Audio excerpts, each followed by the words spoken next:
You know how to hold it all together, but when it comes to your relationships, something's always missing. Welcome to Emotionally Wealthy, a podcast for high achievers who are ready to trade emotional disconnection for clarity, fulfillment, and relationships that are nourishing, not draining. I'm your host, Karen Conlon, licensed therapist, transformational coach, and your guide in turning insight into action. Are you ready for it? Let's do this. Welcome to the Emotionally Wealthy podcast. I'm Karen Conlon. I'm so glad that you are here again. My guest today is Rachel Freyman. Rachel Freyman is an attorney, a keynote speaker, and the creator of the Choose Both framework, where she works with professionals and organizations that want to keep their talented, high-performing workers, but aren't sure how or where they're missing the mark. Her work challenges the common assumption that burnout happens because we're doing too much work. And instead, more often than not, it happens because we're operating inside a system where the rules just keep changing and there's no version of you that ever really quite fits. Now, after more than 15 years in high-stakes litigation, navigating a career, and motherhood, Rachel continued to see the same pattern repeat over and over. And what she noticed was that high performers were not leaving work because it was too hard. They were leaving because they really couldn't see a path forward, a path that allowed them to stay and be who they are or who they were supposed to become. So what she brings today into this conversation is a way of naming the double standards that often go unspoken, and in particular, the subtle shifts that change how women are evaluated in the same roles. I'm so excited that you're here because whether you are a professional that is feeling unsure or unseen about the road ahead, or you're a leader in an organization, or maybe you're an entrepreneur just getting ready to make your first hire, today's conversation is an invitation to you to recognize those patterns, question the assumptions underneath them, and consider what it would look like to define success on your own terms. Rachel Freyman, welcome to Emotionally Wealthy. I'm so excited to have this chat with you today. Thanks for being here. Thank you for having me. I'm thrilled to be here today. So, Rachel, I want to start with asking you a little bit about your early influences. I remember that the first time that we spoke, and I remember you talking about your mom being a big influence. And we all know that the early messages that we absorb about success or being successful, likable, high performing, all these things, a lot of times come from our parents or early childhood or early caregivers. So I want to ask you first about that, about some of the early messages or experiences that shaped how you showed up later in relationships, whether they were work relationships or personal relationships. Yeah. So my mom was an integral influence in who I am today. You know, one of my very favorite days of the year, every year when I was in elementary school, was the day Take Your Daughter to Work Day. I loved that day so much. I mean, I would set out my clothes the night before. I couldn't sleep the night before.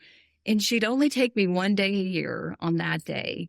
And she was a nursing leader. And so we'd set out long before the sun came up, and she'd get me these chocolate donuts and chocolate milk, which is a breakfast of champions in the 90s, you know? Yeah. And we would go to the hospital, and I just thought it was magical, like the lights and the polished floors and all the people kind of buzzing around. I had no idea who they were, but they looked important. And she was so in her element there. It was just amazing to watch. When we were kids, you never really got to see your parents at work, which is ironic now because I work from home quite a bit. So my kids, it's always take your kids to work day as they go by the office door. But then it was like this whole world. You had no idea what it was, you know, and it was magical. And I remember just trying to trail behind her, trying to keep up as she zoomed around the hospital and just, was so in her element. And, you know, when I was a kid, she would leave before storms. So we lived in the South. There were really bad thunderstorms and tornadoes. And she would always leave in advance and stay at the hospital so that they had enough nurses for patients. And often our holidays weren't on the holiday, or we'd move them later, like Christmas or whatever it was. so that she could be there for her instead of some of her staff with young kids, right? And that was just, in hospital shifts are 7 to 7. And so even if when she was in administration, she would still be gone. Like, I think she still worked that shift. Like, it was so ingrained in her. And so she was gone a lot. And it never occurred to me. And I thought she hung the moon. It was all I ever knew was a mom who I adored and who had an ambitious career. When I look back now, so much of who I am started on those early mornings trailing behind her. And it instilled in me something that is like ingrained in who I am, which is this assumption that you can do both and more. Like, I just never questioned it. It somehow, her influence ingrained it into just like my very being, that it was nothing I ever had to wonder or question. Now, as you get further along, you think, how does this really work? But, originally as a fundamental belief, she ingrained that in me. But I think that that's a really important thing, right? Because there's, of course, the very practical side of things where, yes, logistically and practically and all these things, how does it work? But I think what you're saying here is something that is so fundamental to mindset, right? It's so fundamental to how we see the world, how we think the world sees us. And I think more importantly, of what's possible. And what I'm hearing from you, Rachel, is that you got this idea, whether it was directly or indirectly, or it was something that you made up in your mind, it doesn't really matter, because at the end of the day, it sounds like you got this idea in your head that, hey, this is all possible. Here's a mom that I adore. She works a lot, so she's not around a lot. And yet you were still able to get those bits and nuggets of her that were enough, more than enough. Yeah. Right? To help you feel fulfilled emotionally for what you needed as a child. And at the same time, seeing her kind of like the superhero amongst all the lights and all the moving parts at work, right? Yeah.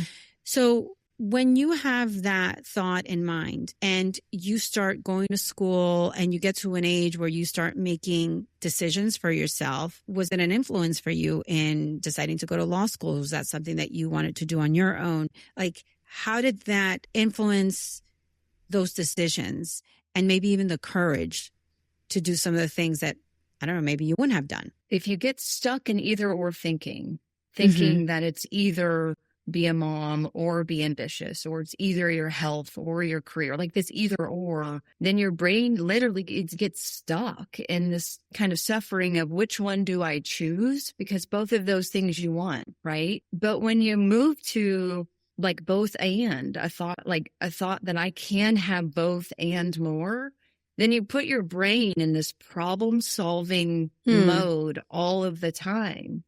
And it becomes a design problem instead of a choosing problem, right?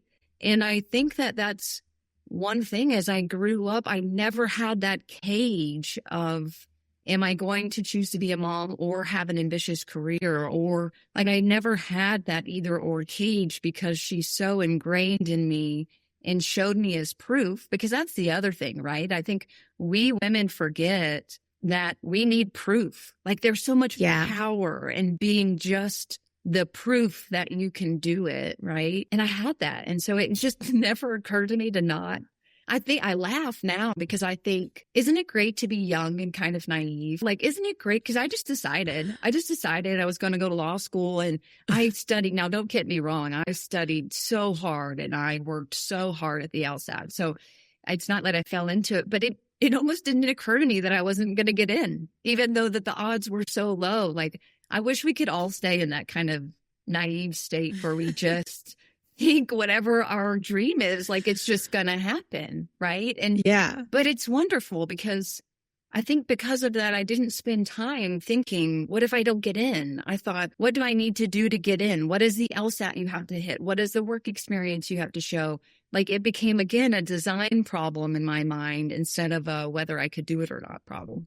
I mean, it's such a cool thing that you're describing. I've talked a lot before about manifestation and how the brain, like the science behind manifestation, and how the brain actually starts looking for clues and ways of problem solving towards things that you set your mind to, but it also does it on the opposite end, right? Where if you are focusing on the why not, or the why it's not going to work, or what's scary, it's most optimal job in trying to protect you from those things. But the way it does it is by bringing up the really scary things and the things that you have to be afraid of. And so it's very cool to hear how from a very young age, you had this mindset of, oh, it's just going to happen, not because you didn't work. On the contrary, it was almost like all the work that you did, all the energies that you put forward were in support of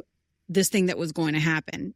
Is that kind of what that experience was? That's exactly right. Because as adults, you start to do the exact opposite, right? You start to see like, oh, this is be realistic and be grounded and be whatever, and hear all the problems and the roadblocks that you're going to hit. And all of that actually can be true. It's important to be realistic. It's important to be grounded. But not in a way that keeps you caged, right? Because then your brain just stops looking for ways to make it happen. And I do think part of, my life passion now is being part of the proof for women.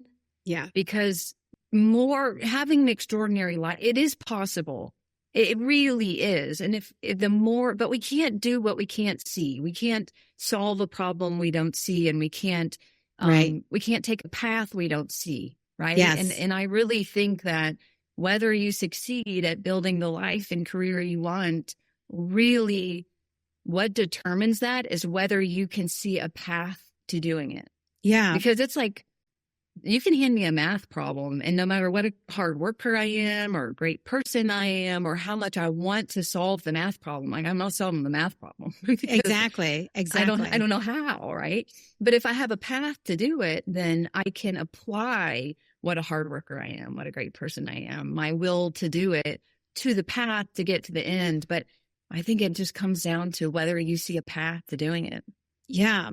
And in that, the resources, it almost opens up your mind to not just what you can do, but also, and the areas that I can't do, what are my resources? Who are my resources? Where do I go?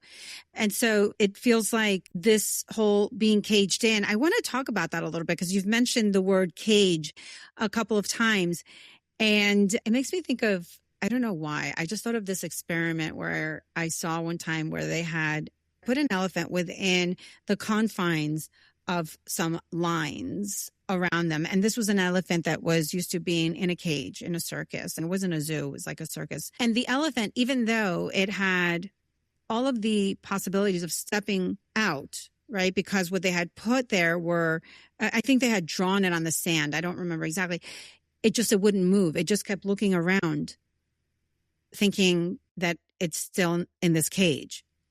And I don't know why I had that visual, but I want to ask you a little bit more then about what you were talking about when it comes to this cage that we put ourselves in.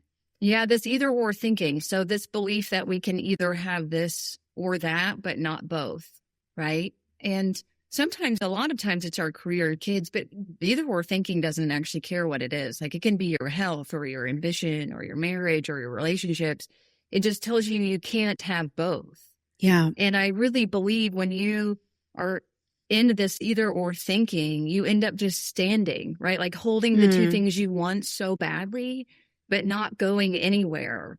And I have this visual in the keynote of a person standing in a cage that has only two sides, and they're standing holding two bars.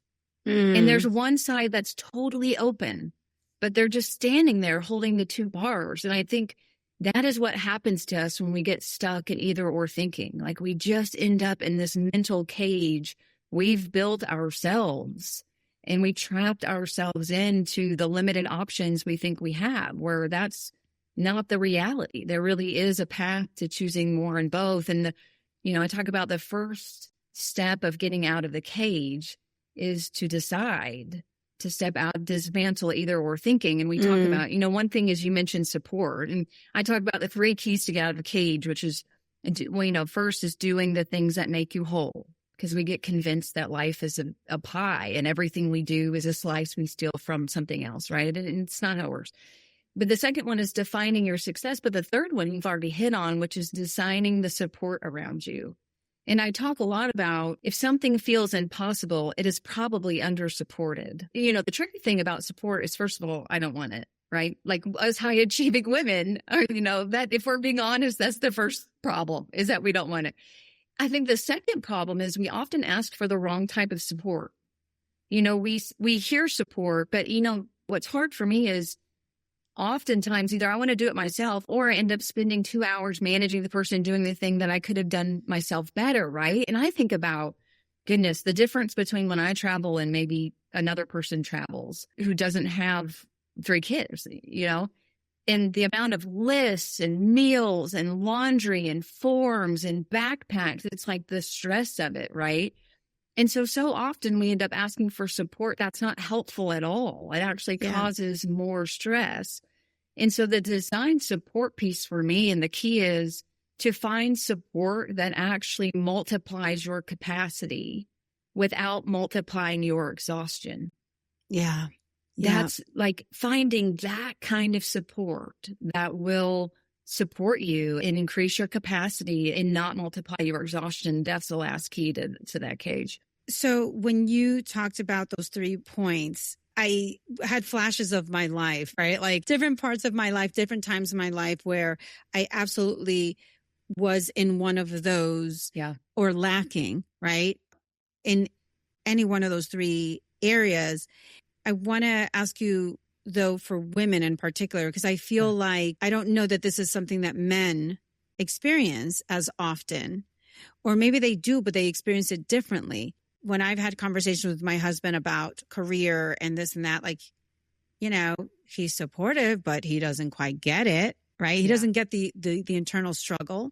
I'm curious for you, Rachel, like, have you had even either personal experiences with this where, you have had moments in your life where you've had to talk yourself or work yourself out of this sort of Cajun mentality, or people that you've worked with? And I want to speak particularly about the different, the difference between men and women.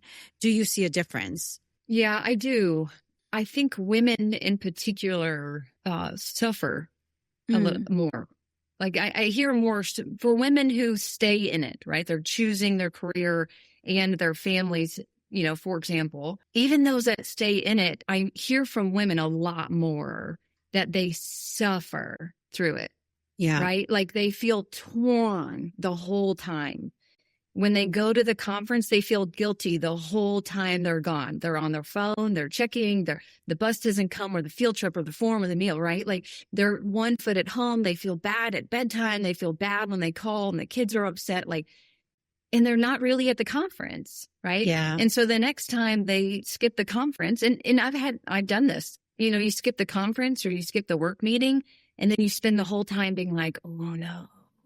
Why did I do that? At work? Do I look less serious? Like I'm not there. I should be there. And so you're not really, and so you're torn all of the time. I think guilt is a lot more prevalent in women. I think a lot of times, and this is a generalization, but a lot of times men grow up more with a message that as you provide, that is being there for your family. And I do think that is shifting as more men are physically present at home more. Yeah. But generally, I think they receive a message that providing is being there. I don't think women receive that same message. I think women more receive the message, your presence at home is providing. And so when we're not at home, we feel guilty. And I think 100%, I think women struggle with that more. Where do you most often see women trying to meet all of these multiple and sometimes conflicting expectations? And I ask that because I feel like standards aren't always explicit, but they're constantly being enforced, right? So we have these standards all the time, and I feel again, like men don't necessarily, and I think suffer is a great word for it, suffer through that. Whereas I feel that women, and this may just be my personal experience or feeling, there's this feeling of like, so what are we doing? What's the standard here? There's these mixed messages, right? And I feel like we don't always know where we're standing. A lot of times there's no winning. No, it can feel that way. I think about I saw a statistic this week that 75% of high achieving women receive negative feedback on their performance reviews versus 2% for women. That's significant, right? And so you have that at work. And then, I think of this story. I remember being a couple of years now, but I was in carpool at school. I was picking my girls up. They were in elementary school at the time, and I'm in carpool. So I'm in like the sea of white SUVs, right? White SUVs. and I'm just sitting there minding my own business, and I'm on my phone, and I'm in carpool, but I'm responding to emails, and I'm thinking about, I remember I had a board meeting that night. So I was thinking about what I needed for the board meeting, and I was thinking about the grocery list, and I was thinking about all the things. And I was excited to see my girls because my middle one had a field trip that day. Mm-hmm. So I'm sitting there and I'm like dinging on my phone, and a woman comes to my window, and she's like, "That mom, for sure she's got to have an invisible clipboard somewhere that you just can't see. Like she's there all of the time, and she's that mom." And so I rolled down my window, and she's like, "Hi." I'm like, "Hi, how are you?" And she's like, "I had the best day with your girl today. She had the best time at the zoo." And I was like, "Oh, that's so good." And she says, this is my favorite phrases for living in the South. She says, bless your heart that you just can never get away from work to go on a field trip." Oh. And I love that story because like if there had been lasers in my eyes, I'm not sure what I would have done. But you have that moment of being like, oh, but then, here comes my daughter who bounds out of the school, jumps in the back seat, is like, "Mommy, I had the best time at the zoo. The giraffes are so tall and they have purple tongues. And I was holding my best friend's hand and we rolled down the hill twice and I made you this picture," right? She's 100% happy, right? Yeah. And you just think like, wow, you have this feeling of like, I've gotten this feedback at work. I'm not there enough, or I'm not collaborative enough, or I'm not warm enough, or, all this stuff that women get a lot. And you have this woman at your window being like, bless your heart for not being at a field trip. Wow. And you get just such conflicting expectations and standards for everyone. Yeah. And I think the key there is if you don't define the standard for yourself, you will spend your whole life chasing success. Like if you don't define success for yourself, you will spend your whole life chasing it and never find it. You'll never find it. Yeah. It has to be yours. And so often women never take the time to sit down and define what does being an excellent attorney mean to me? What does being a present mom mean to me? What does being an excellent partner mean to me, right? And instead, we just absorb the definitions from everyone else, our profession and our culture and our family. Like, we don't care. The TV, TikTok, like we just absorb everyone else's and then we exhaust ourselves trying to meet theirs. Yeah. Right? Yeah. And I say, if you don't define it, you will never find it. Yeah. You'll never find it. I'm so appreciative of that feedback and that thought. Because when I think about what you're saying, and I think about all these roles and these hats that women tend to have to kind of change, and then I think about that person that went up to you, really, I mean, let's call it what it is, right? Like really trying to shame you and guilt you and make you feel less than, because on some level, you are not fulfilling what it means to be a successful mother for her. I mean, that's exactly what that was about. And you're 100% right. Like you can meet every expectation thrown your way and still feel like you're not doing enough or you're not winning if you are playing by somebody else's rules, who, by the way, may constantly be moving the goalposts. Yeah. And everyone you talk to will have a different one. I know I was thinking about it this week because I think there had been some public statements about mothering and time. And it's interesting to watch people's reactions to other people's statements about what it means to be an ambitious woman or successful woman or a good mom. And, what I kept coming back to for myself is her definition and my definition are probably not the same. Right. There's nothing offensive to me in her statement because her definition of mother or professional or whatever it is isn't mine. Yeah. Right. So that might be true for her. It's not true for me. And, you can't chase other people's. And I think so many women feel depleted or resentful or like they're falling short because they have not defined it for themselves. And either, it goes both ways because you can either be falling short of their standard. And so you feel bad about that, or you meet their standard and you feel bad about that because like, I don't love field trips. Field trips are not my thing. Right. And so if I had gone because I feel guilty, I wouldn't have had a good time. It's just not my thing. But what is my thing is doing all of my work so I can be there to pick my daughter up in carpool and then spend the afternoon with her instead of in meetings. That's my thing. Yeah. And so it goes both ways because you can meet their definition and still feel terrible if it's not yours. Yeah. And at the end of the day, it comes back to the relationship that you have with yourself. If you're focusing on meeting the expectations of other people and fitting the image and what you think your community wants and expects from you, and that is not in alignment with what you want or need for yourself, you're actually not going to be a better mother or a better parent or a better worker, because it's like you said before at the top of the hour, your body is here, but your mind is somewhere else. So if you see it that way, if you think about it that way, you're never really present where you are, right? Because you're constantly trying to think about what you could have done better, should have done, the woulda, coulda, should have, which is the other side of that coin. Rachel, I want to shift for a moment now and talk to you a little bit about your experience with burnout, because burnout is something that we usually relate to work, but we know that it can happen whether you're a stay-at-home parent or, in different roles. Like, it doesn't just have to be at work. We have a very general idea of what burnout means, and we get that from social media, and we get that from, different podcasts and different people's experiences. But the more I talk to people about burnout, the more I find that there are so many nuances. So I'm really curious to hear about your particular experience with it. I think burnout is, some people talk about this big event, like I was fine. And then I just burned out. Mm-hmm.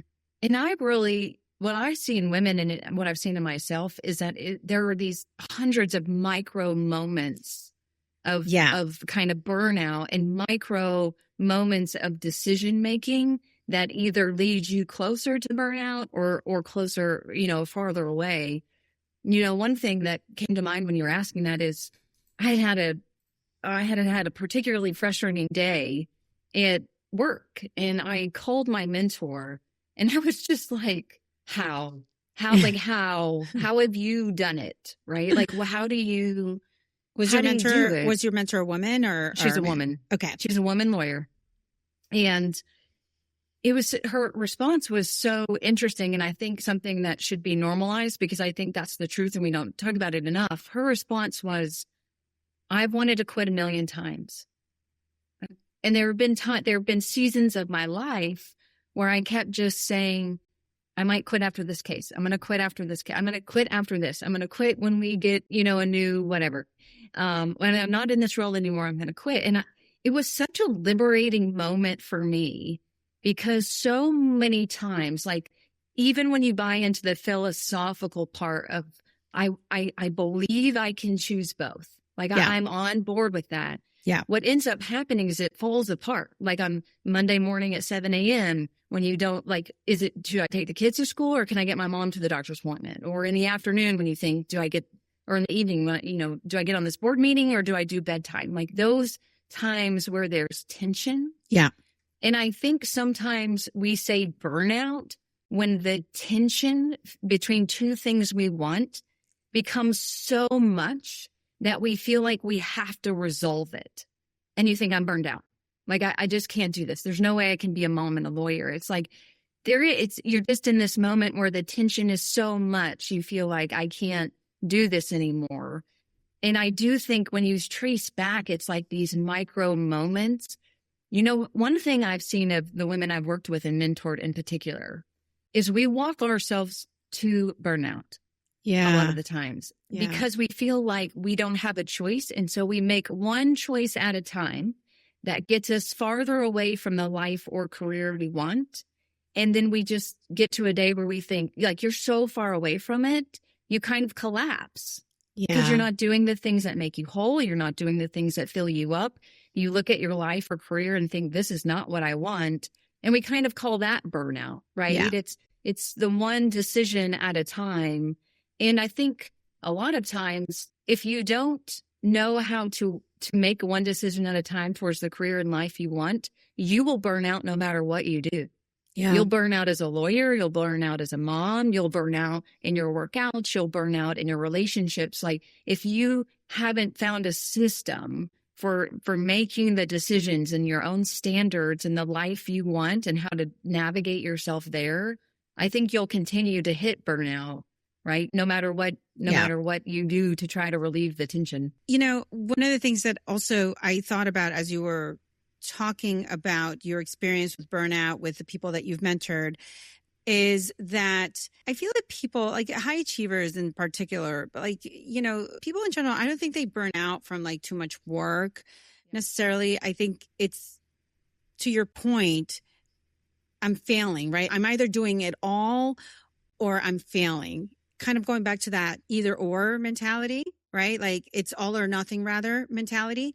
And so it feels like no matter what, you can't really win because you're trying to do everything. I want to be a really successful and brilliant and collaborative and all that. Like, I want to be this type of attorney. I have this in my head. I want to be partner, whatever, right? Whatever your goals are. And I also have these kids at home that I also want to be their mom. And, you know, I want to be the mom that bakes cookies and where they feel seen and all these things and be emotionally available. How do you navigate that, right? Like, how do you navigate the tension? You know, can you be that person at work?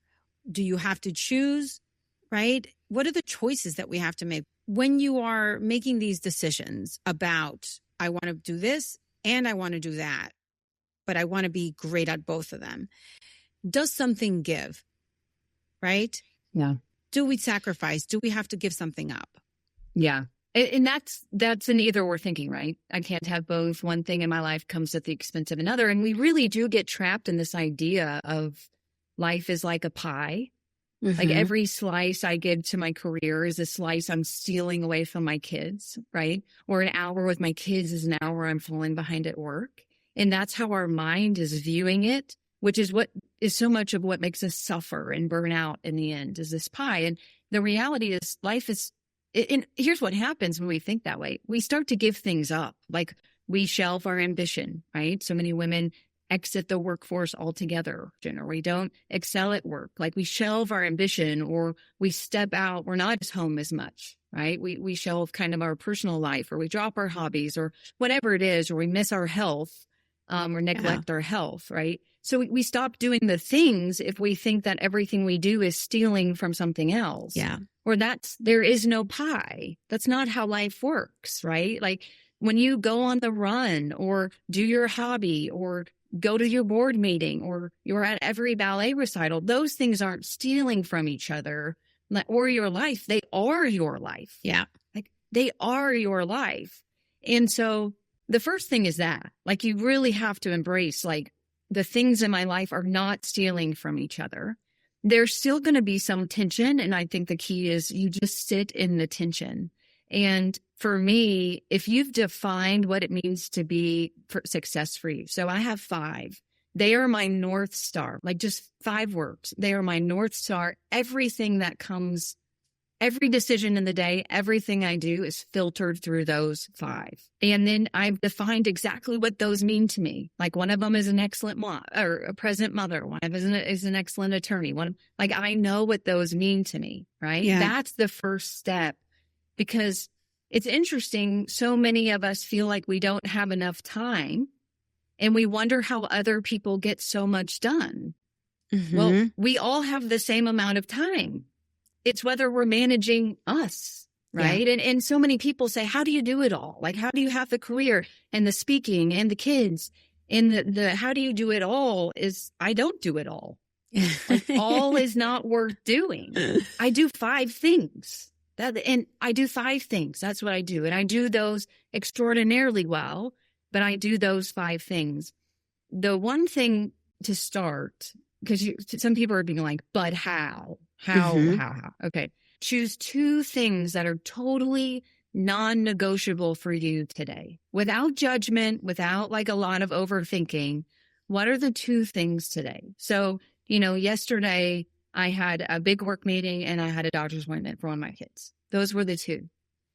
You name the 2 and then you structure your entire day around it, right? You design around those 2 things, right?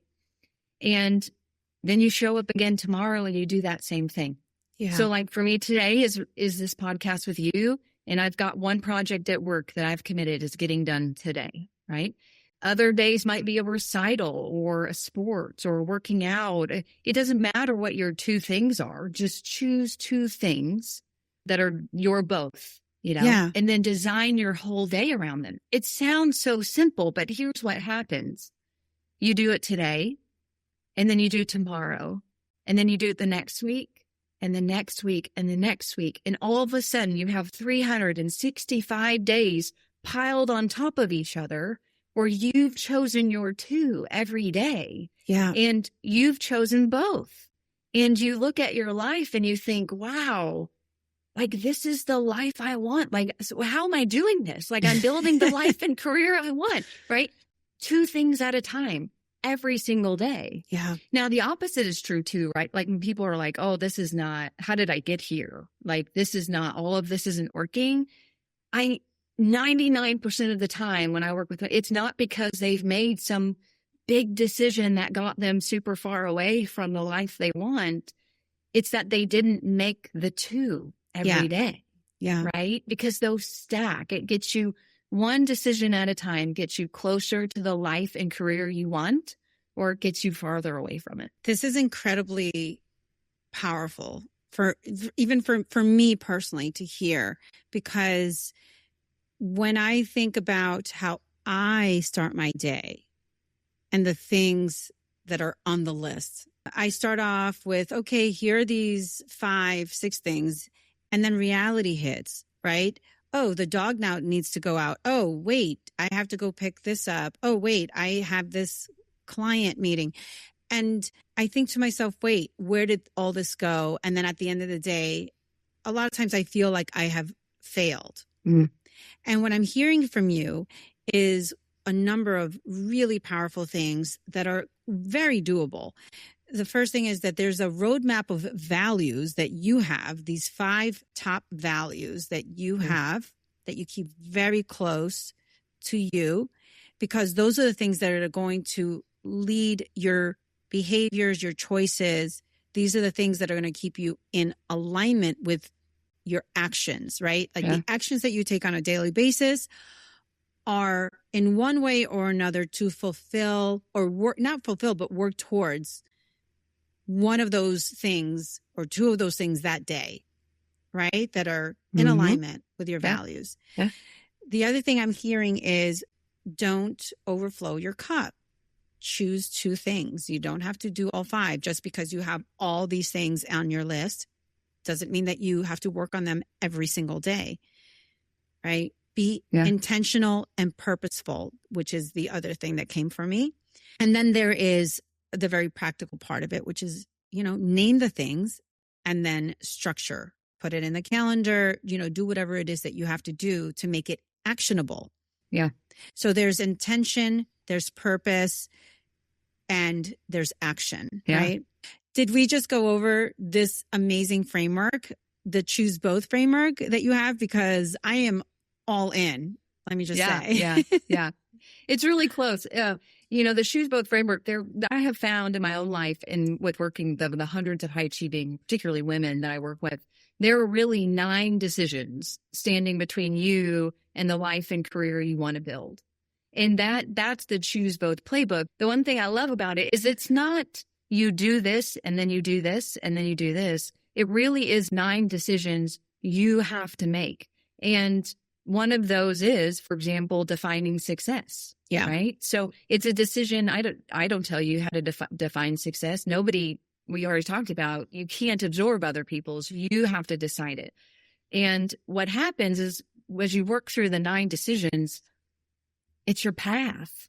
It's your path to the life and career you actually want to build.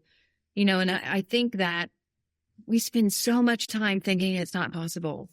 We especially in the exhaustion of motherhood and being a woman at work, the unique difficulties that brings, we spend so much time thinking it's not possible. And it absolutely is possible to build the life and career you want. And I've really found it's 9 decisions. These 2 being the fundamental, like cornerstone parts of this is the either or thinking and defining success we've talked about. Yeah. Let me ask you though, the other side of this coin, right? Because all of the things that we've been discussing really point to self-leadership, if you think about it, right? Like, at least that's how I'm thinking about it. All of these things are things that point to agency, being aware of what I have control over, being aware of the narrative, right? Like what's the story I'm telling myself, and all of these things that point to me, right? And so for that person that's very clear on this, right? And they say, okay, Rachel, I get this. Like, this speaks to me. I get it. But here's the issue. At work, I feel this subtle rerouting, specifically that happens for women, away from power and strategy and growth, right? And what's actually celebrated is more of those supportive and caretaking roles. And again, we're not saying that there's anything wrong with that. On the contrary, we're saying you can actually do both. So what happens there, right? Because I feel like, and particularly in certain workplaces and certain careers, you're not just being evaluated on like what you do, you're being evaluated on like how it's being received and perceived and received. And you can't really control that. So what you're talking about here is self-leadership. But what about that other side, right? How do you mentor women who are clearly seeing this pattern?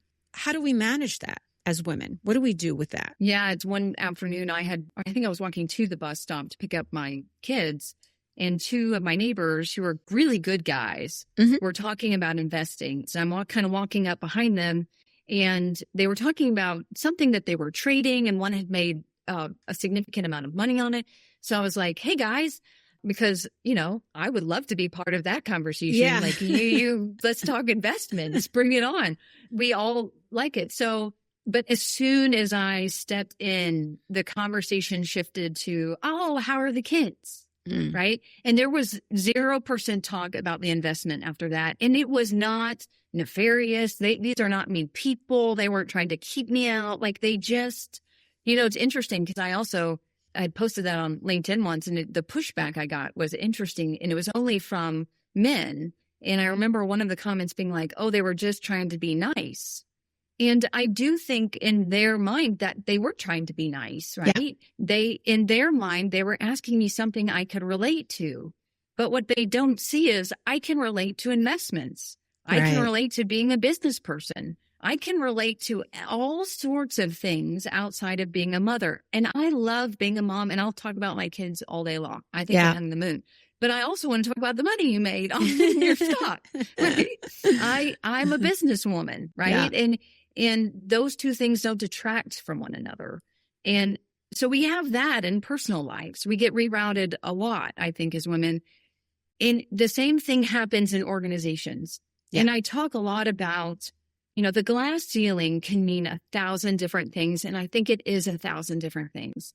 One of them being the rooms you are not invited into as a woman, the conversations you are not a part of.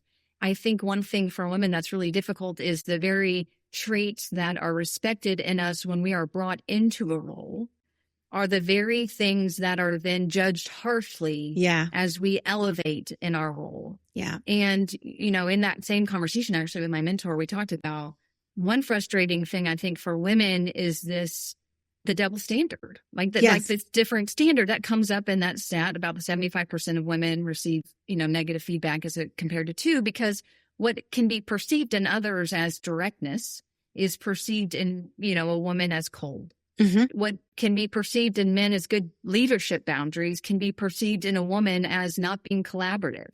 And it's just kind of this double standard. The very things that got you to where you are, you are then judged for whatever reason. And, I think one difficult thing is learning the same things can happen with good managers and bad managers. Like it doesn't have to be a bad person to have a harmful effect on you by their behavior or their, comments.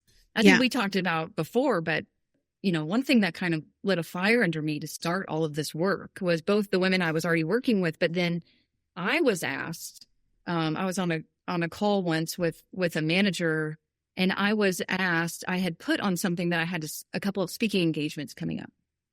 And, here's all my work, here's the updates, I have a couple of speaking engagements. And the response, instead of being like, you are a rock star, which is the one I would have preferred, was, oh, do you really think you have enough time to do it? Wow. And I'm a high achiever. I want to excel. So I always, my response was like, what do you mean? Is there something I'm not doing in this role? Like, do you have a concern about my performance? Because I'm all open to that. Like the more feedback, the better, right? It makes us better people and lawyers, whatever.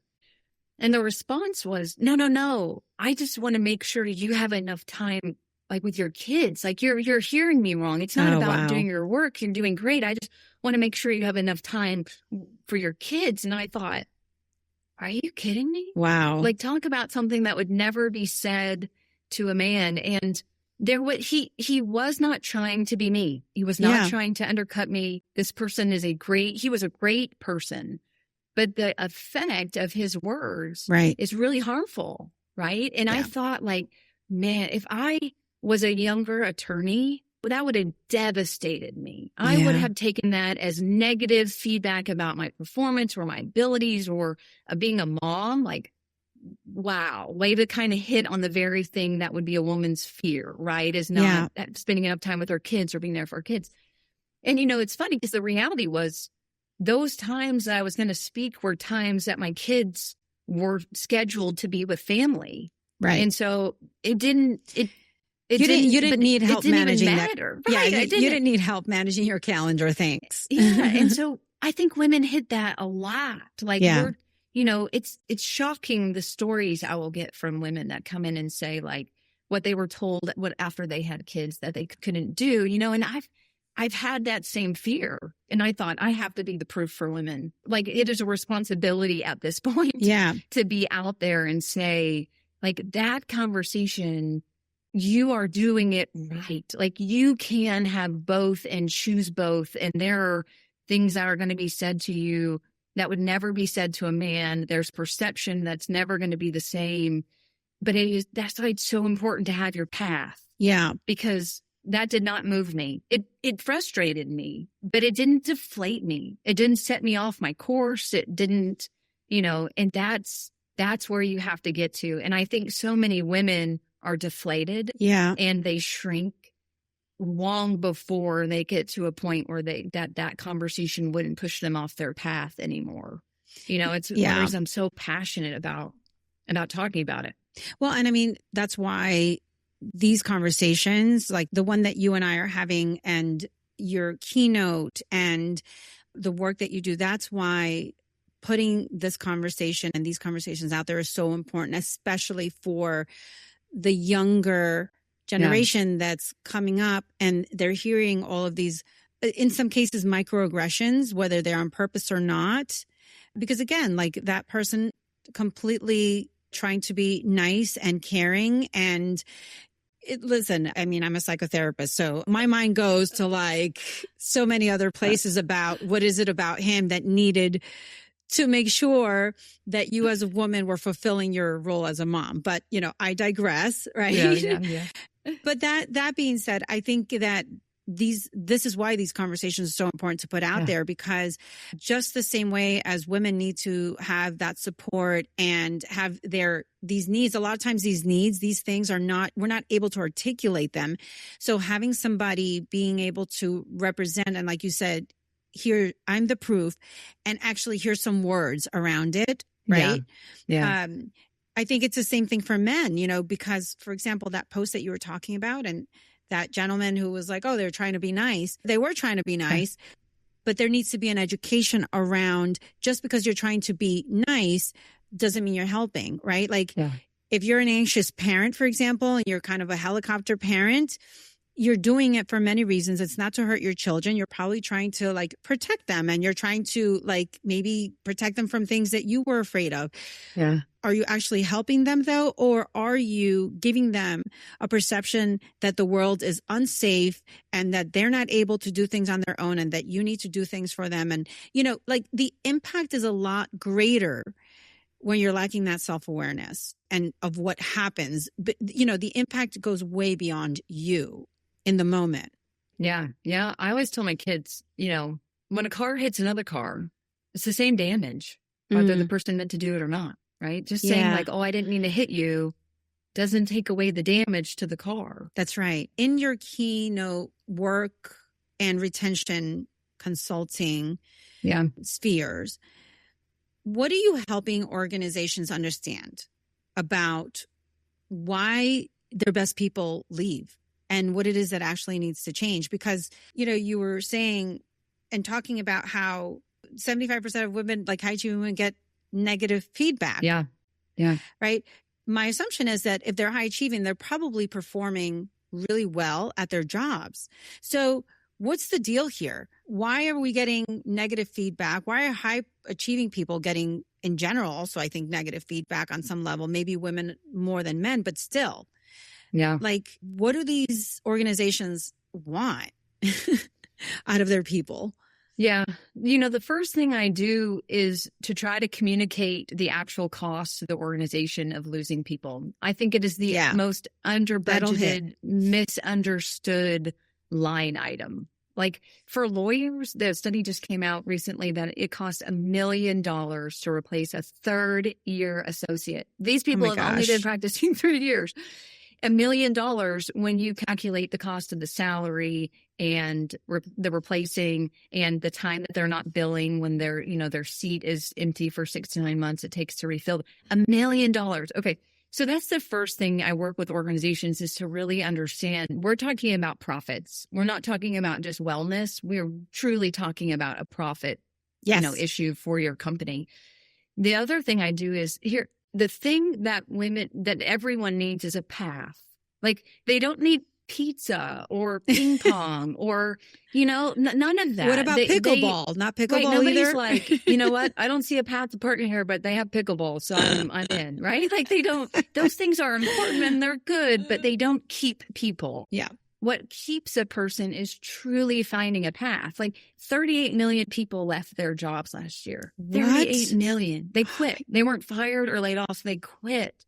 And I am convinced it's because they just didn't see a path to staying and succeeding where they were. Right. So I work with organizations.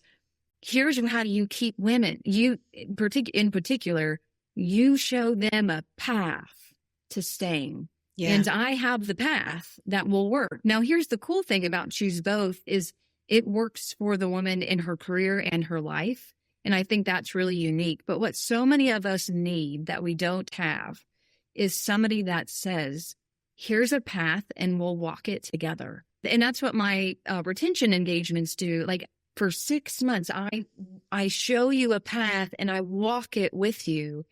And in those years where you have women navigating getting married or having babies or having young kids and all of these things that we're talking about, right? Mm-hmm. The manager says something, they get something on their performance review. The lady at the window, all of these things are happening. And so many women leave because they think I can't do this anymore. Yeah. I'm doing it wrong. I can't do it anymore. Having someone that says, here is the path and I'll walk it with you to teach you how to walk it so you can continue to walk it in your career like that's life changing. And Yeah. that's when they think, okay, I'm going to stay and succeed. But the one thing, you can't get somebody to succeed if they are stuck in either or thinking. Yeah.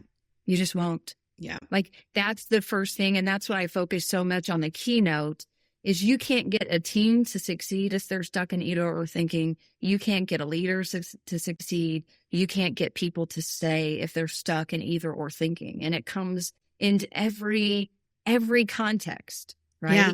Yeah. And if you can break people out of either or thinking, you will be shocked at who stays and who starts to perform and who starts to lead, and what you see to your profits and your engagements. It's really incredible. What changes when someone redefines success on their own terms, right? Instead of trying to meet all these shifting expectations, and the organization that they work with are in alignment and working from a place that is actively supporting them and doing things to want to keep them. Yeah. What changes? What do we see organizationally and also for people on a personal level? The organization doesn't have to do much, which is incredible.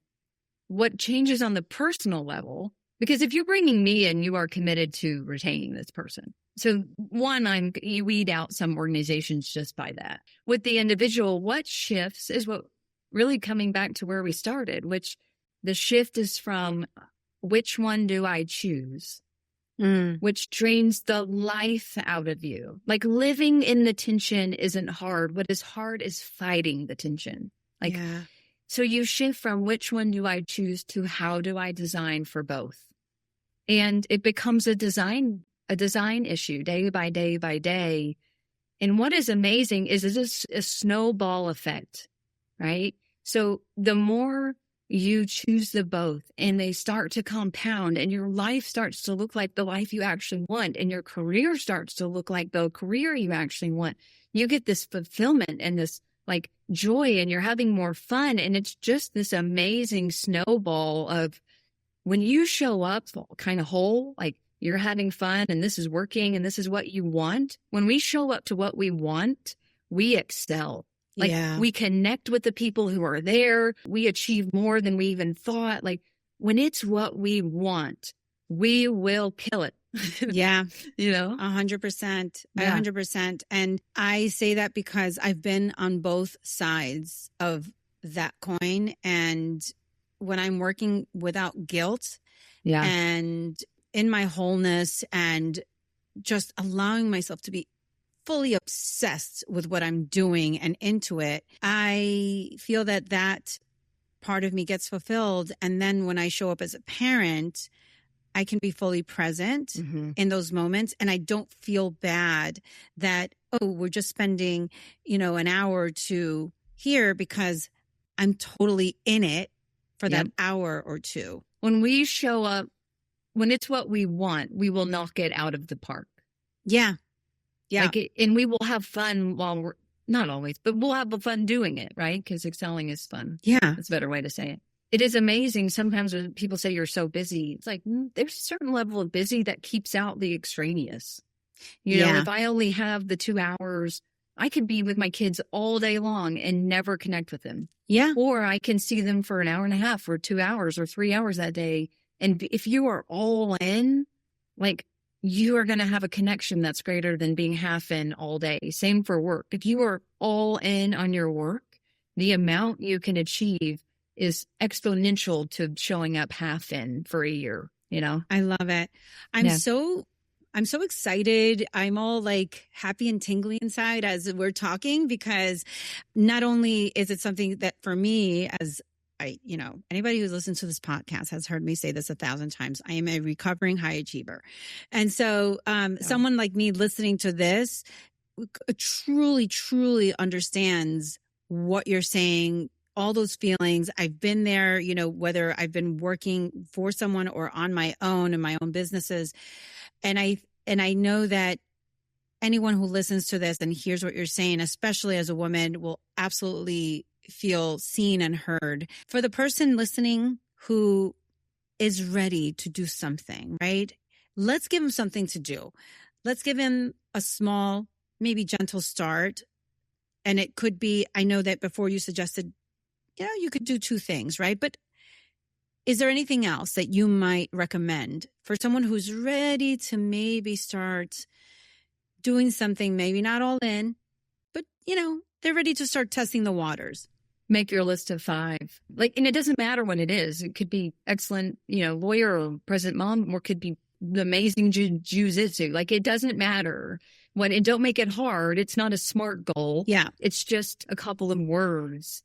If you sit down with those 5 and you have them on a sticky or on your phone or text it to yourself, or it doesn't, somewhere where you see them.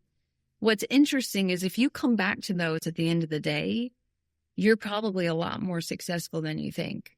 That's so fascinating. And what about for those people that are listening to you and saying, okay, I'm going to do my 5, but they're also perfectionists and they're thinking, wait, is this wrong? Is this the right thing? Is this the wrong thing? What do we say to those folks? Go to step 2, which is define. Mm-hmm. You really have to define what it is to yourself. But this is not about having SMART goals, which is important, right? We do it all the time in business. These are my 5. And so much of our day is already going to be planned. There's so much to do in a day. There's actually very little room to do something like a SMART goal, right? Very small. You have the carpool and you have the meetings and you have the dishes and you have the dinner and you have the bedtimes and the school. But you know what's interesting? If one of yours is being a present mom and you are a taxi driver, so nobody talks about the time in your kids' lives where you become a taxi driver, which is part of what I do a lot right now. I call it being the taxi driver. I'm an Uber. I call myself an Uber. Yeah. Exactly. You become an Uber.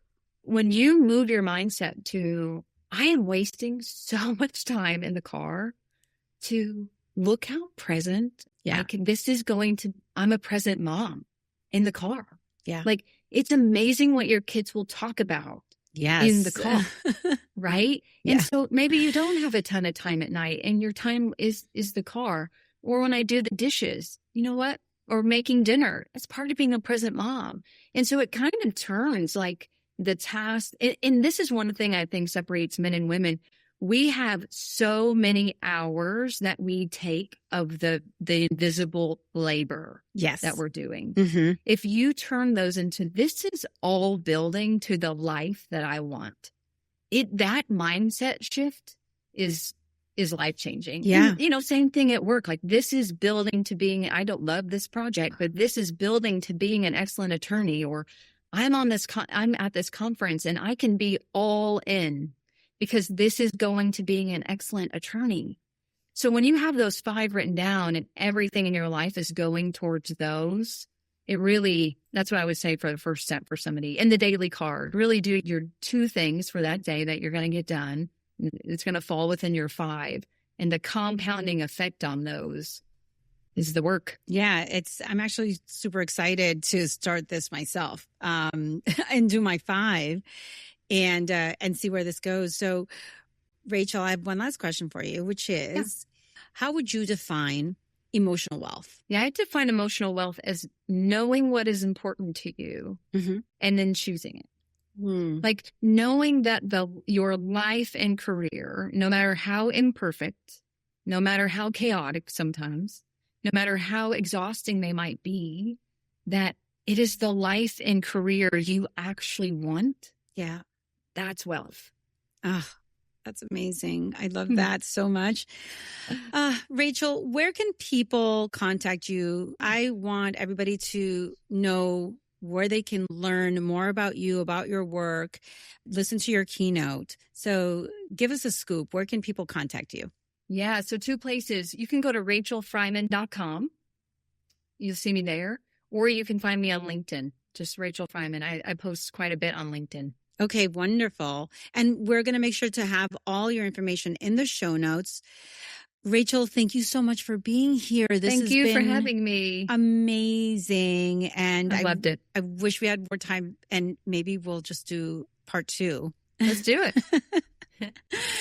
And everyone, I encourage you to go and visit Rachel's website, her socials, just as you can hear, amazing work. And I want to thank you. Thank you for listening to Emotionally Wealthy and showing up for yourself by being here today, by listening. If this episode gave you insight, clarity, or a perspective that you needed today, please share it, or share it with someone that you think might need to hear it too. And if you're enjoying the show, leave a review. It helps more people find these conversations.